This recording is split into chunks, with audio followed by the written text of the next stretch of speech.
ജീവൻ്റെ നിലനിൽപ്പിന് അത്യന്താപേക്ഷിതമാണ് ശുദ്ധജലം. ശുദ്ധജല ഉറവിടങ്ങളിലെ പ്രധാന ഘടകങ്ങളിൽ ഒന്നാണ് മലമുകളിലെ പച്ചപ്പും കോരിച്ചൊരിയുന്ന മഴയും.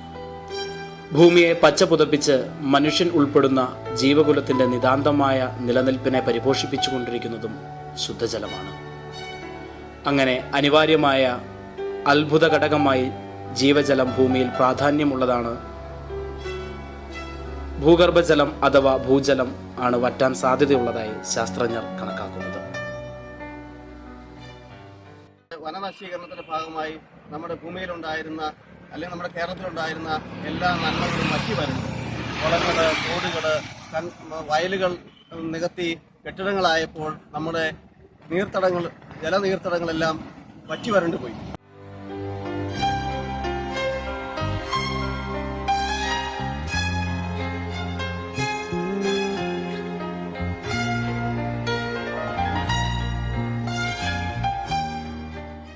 ഒരു മൂന്നാം ലോക മഹായുദ്ധമുണ്ടായാൽ അത് വെള്ളത്തിന് വേണ്ടി ആയിരിക്കാം എന്ന് നാം പറഞ്ഞു കേട്ടിട്ടുണ്ട്.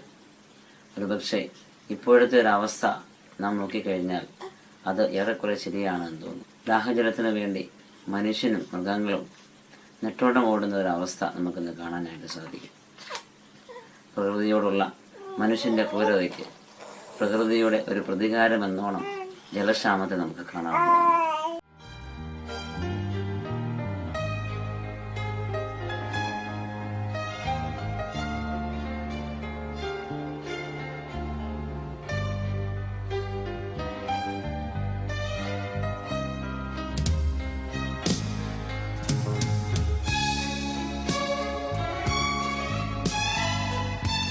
കുന്നുകളെ ഇടിച്ചു നിരപ്പാക്കി തണ്ണീർ തടാകങ്ങളെ മണ്ണിട്ടു നികത്തി നാം ബഹുനില കെട്ടിട സമുച്ചയങ്ങൾ തീർക്കുന്നു.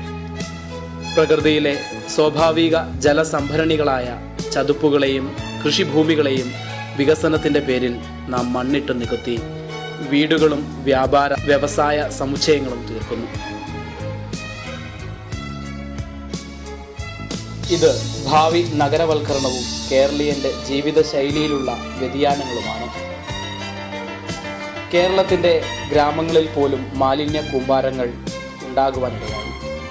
ഭ്രമമാലിന്യങ്ങൾ ജലാശയങ്ങളിലേക്ക് ഒഴുകിയിറങ്ങി കുടിവെള്ളം പോലും ദുർലഭമായി തീർന്നിരിക്കുന്നു. മാലിന്യ കൂമ്പാരങ്ങൾ വിവിധ രോഗങ്ങളുടെ ഉറവിട സ്ഥാനങ്ങളായി മാറി. വ്യക്തി ശുചിത്വവും പരിസര ശുചിത്വവും നാം തുടർന്നില്ലെങ്കിൽ മണ്ണിനെയും ജലത്തെയും അത് മലിനമാക്കും. അനിയന്ത്രിതമായ പാറ പൊട്ടിക്കൽ ഇവിടെ ഭൂമിയുടെ സവിശേഷതയെ പോലും തകർത്തിരിക്കുന്നു. സൂര്യൻ പാറക്കുന്നുകളിൽ നിന്ന് താഴേക്കിറങ്ങി. കേരളത്തിൻ്റെ ശരിയായ ജലസംരക്ഷണ മാർഗങ്ങൾ ഉപയോഗപ്പെടുത്താത്തതാണ് ഇതിന് കാരണം.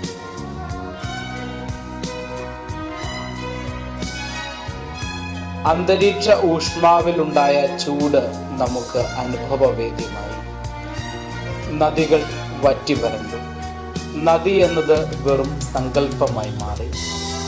സാധാരണക്കാർക്ക് കുടിവെള്ളം എന്നത് കിട്ടാക്കനിയായി.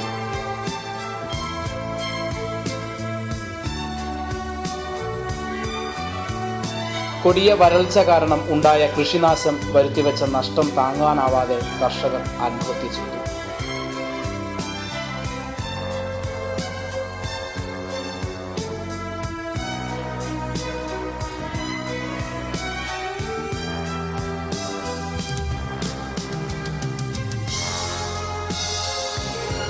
നീർച്ചാലുകളിലും റോഡുകളിലും തടയണകൾ നിർമ്മിച്ച് ഒഴുകിപ്പോകുന്ന വെള്ളത്തെ ഭാഗികമായി തടഞ്ഞു നിർത്താവുന്നതാണ്. ഇതുവഴി മണ്ണൊലിപ്പ് തടയാൻ സാധിക്കും. കൂടാതെ വെള്ളത്തിൻ്റെ ഒഴുക്ക് തടസ്സപ്പെടുന്നതുകൊണ്ട് തടയണയുടെ പിന്നിൽ കെട്ടിക്കിടക്കുന്ന വെള്ളം സാവധാനം ഭൂമിക്കുള്ളിലേക്ക് ഒഴുകി ഭൂജലനിരപ്പ് ഉയർത്തുകയും ചെയ്യും. തടയണകളുടെ ഉയരം സാധാരണയായി 2 മീറ്ററിൽ താഴെയാണ്. മഴവെള്ള സംഭരണികൾ ഉപയോഗിച്ച് മഴവെള്ളം ശേഖരിക്കുന്നതിനെയാണ് മഴവെള്ള കൊയ്ത്ത് എന്ന് അറിയപ്പെടുന്നത്. നഗരപ്രദേശങ്ങളിലെ പാരമ്പര്യ ജല നിർഗമന സംഭരണ രീതികളാണിത്. ഇനിയൊരു ലോക മഹായുദ്ധം ഉണ്ടാവുകയാണ് എങ്കിൽ അത് തീർച്ചയായും കുടിവെള്ളത്തിനാണ് എന്ന് മഹാന്മാർ പറഞ്ഞതോർക്കുന്നു. നമ്മുടെ പൂർവികർ നമുക്ക് വേണ്ടി കരുതി വച്ചിരിക്കുന്നത് പോലെ അമൂല്യമായ ജലസ്രോതസ്സുകൾ നമ്മുടെ വരും തലമുറയ്ക്ക് കൂടി കരുതി വെക്കേണ്ടത് അനിവാര്യമാണെന്ന ഓർമ്മപ്പെടുത്തലോടുകൂടി നിർത്തട്ടെ.